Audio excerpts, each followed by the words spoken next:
ओम श्री परमात्मने नमः। पहला अध्याय। धृतराष्ट्र बोले, हे संजय, धर्म भूमि कुरुक्षेत्र में इकट्ठे हुए युद्ध की इच्छा वाले मेरे और पांडु के पुत्रों ने क्या किया।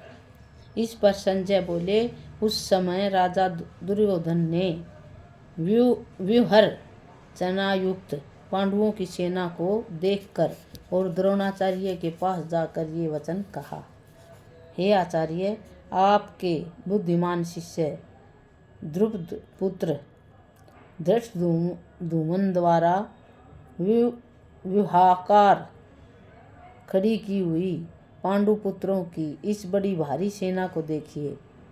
इस सेना में बड़े बड़े धनुषों वाले, युद्ध में भीम और अर्जुन के समान बहुत से सेना में बड़े बड़े धनुषों वाले, युद्ध में भीम और अर्जुन के समान बहुत से सूरवीर हैं, जैसे सात्यकी और विराट तथा महारथी राजा द्रुपद और धृष्टकेतु, चेकितान तथा बलवान काशीराज, पुरुजित, कुंतीभोज और मनुष्यों में श्रेष्ठ शव्य और पराक्रमी युधामनु तथा बलवान उत्तमौजा, सुभद्रा पुत्र अभिमन्यु और द्रौपदी के 5 पुत्र, ये सभी महारथी हैं।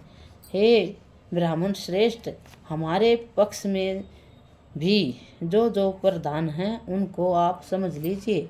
आपके जानने के लिए मेरी सेना के जो जो सेनापति हैं उनको कहता हूँ। एक तो सब आप और पितामह भीष्म तथा कर्ण और संग्राम विजयी कृपाचार्य तथा वैसे ही अश्वत्थामा, विकर्ण और सोमदत्त का पुत्र भूरिश्रवा तथा और भी बहुत से शूरवीर, अनेक प्रकार के अस्त्रों युक्त, मेरे लिए जीवन की आशा को त्यागने वाले सब के सब युद्ध में चतुर हैं। भीष्म पितामह द्वारा रक्षित हमारी वह सेना सब प्रकार से अजय है और भीम द्वारा रक्षित इन लोगों की यह सेना जीतने में सुगम है। इसलिए सब मोर्चों पर अपनी अपनी जगह स्थित रहते हुए आप लोग सब के सब ही निसंदेह भीष्म पितामह की ही सब ओर से रक्षा करें।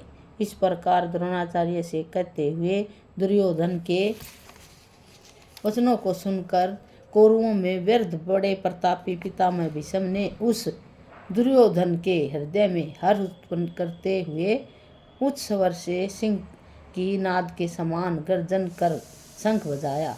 उसके उपरांत शंख और नगारे तथा ढोल, मृदंग और नरसिंह आदि बाजे एक साथ ही बजे। उनका वह शब्द बड़ा भयंकर हुआ।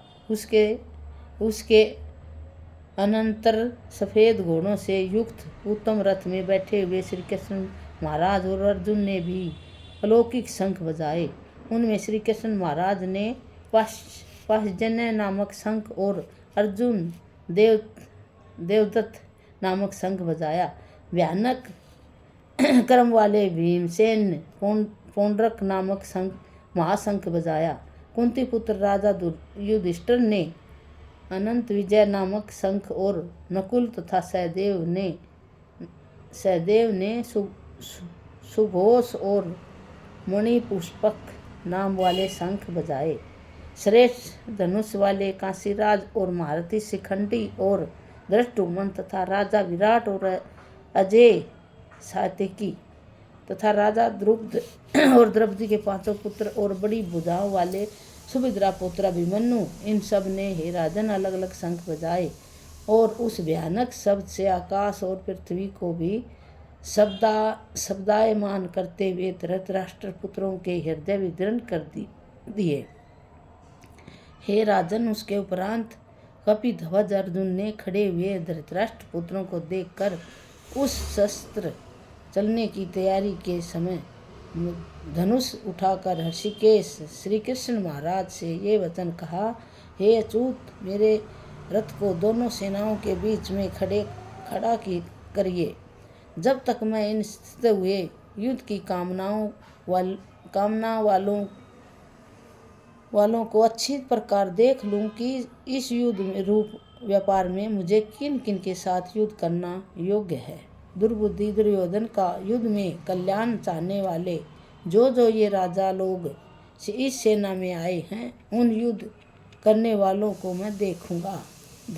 संजय बोले, हे धृतराष्ट्र, अर्जुन द्वारा इस प्रकार कहे हुए महाराज श्री कृष्णचंद्र ने दोनों सेनाओं के बीच में भीष्म और द्रोणाचार्य के सामने और संपूर्ण राजाओं के सामने उत्तम रथ को खड़ा करके ऐसे कहा कि हे पार्थ, इन इकट्ठे हुए कौरवों को देख।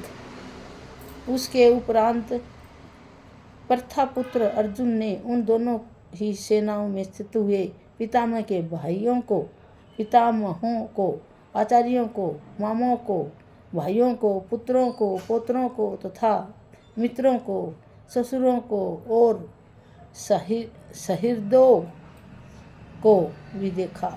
इस प्रकार उन खड़े हुए संपूर्ण बंधुओं को देखकर वे अत्यंत करुणा से युक्त हुए कुंती पुत्र अर्जुन शोक करते हुए ये बोले, हे कृष्ण, इस युद्ध की इच्छा वाले खड़े हुए सब जन समुदाय को देखकर मेरे अंग शिथिल हुए जाते हैं और मुख भी सूखा जाता है और मेरे शरीर में कंप तथा रोमांच होता है तथा हाथ से गांडीव धनुष गिरता है और त्वचा भी बहुत जलती है तथा मेरा मन भ्रमित सा हो रहा है, इसलिए मैं खड़ा रहने को भी समर्थ नहीं हूँ। हे केशव, लक्षणों को भी विपरीत ही देखता हूँ तथा युद्ध में अपने कुल को मारकर कल्याण भी नहीं देखता।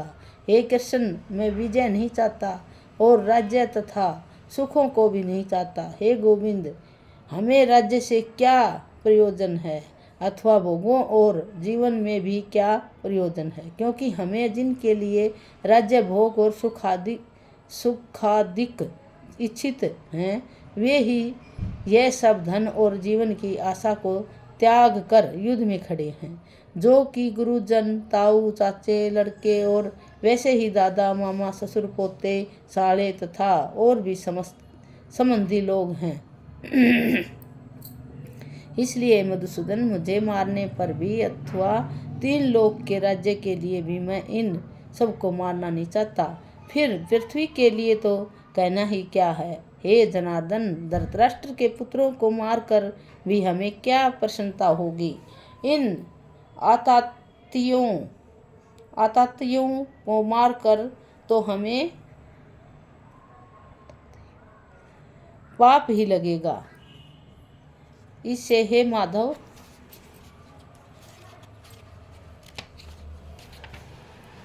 अपने बांधव धृतराष्ट्र के पुत्रों को मारने के लिए हमें योग्य नहीं,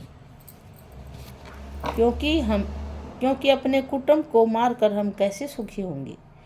यद्यपि लोभ से भ्रष्ट चित हुए ये लोग कुल के नाश करते दोष को और मित्रों के साथ विरोध करने में पाप को नहीं देखते हैं, परंतु हे जनार्दन, कुल के नाश करने से होते हुए दोष को जानने वाले हम लोगों को इस पाप से हटने के लिए क्यों नहीं विचार करना चाहिए, क्योंकि कुल के नाश होने से सनातन कुल धर्म नष्ट हो जाते हैं। धर्म के नाश होने से संपूर्ण कुल को पाप भी बहुत दबा लेता है तथा हे कृष्ण, पाप के अधिक बढ़ जाने से कुल की स्त्रियां दूषित हो जाती हैं और हे वासरण, ये स्त्रियों के दूषित होने पर वरण संकर उत्पन्न होता है और वह वरण संकर कुलघातियों को और कुल को नरक में ले जाने के लिए ही होता है। लोप हुई पिंड और जल की क्रिया वाले इनके पितरलोक भी गिर जाते हैं और इन वरण संकर कारक दोषों से कुलघातियों के सनातन कुल धर्म और जाति धर्म नष्ट हो जाते हैं तथा हे जनार्दन, नष्ट हुए कुल धर्म वाले मनुष्यों का अंत काल तक नरक में वास होता है, ऐसा हमने सुना है। अहो, शोक है कि हम लोग बुद्धिमान होकर भी महान पाप करने को तैयार हुए हैं, जो कि राज्य और सुख के लोभ से अपने कुल को मारने के लिए उद्यत हुए हैं। यदि मुझ शस्त्र रहित न सामना करने वालों को शस्त्रधारी धृतराष्ट्र के पुत्र रण में मारे तो वह मारना भी मेरे लिए अति कल्याणकारक होगा।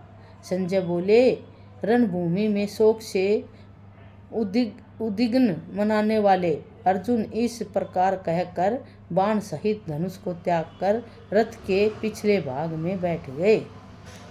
इति भगवत गीता रूपी उपनिषद एवं ब्रह्म विद्या तथा योग शास्त्र विषयक श्री कृष्ण और अर्जुन के संवाद में अर्जुन विषाद योग नामक पहला अध्याय।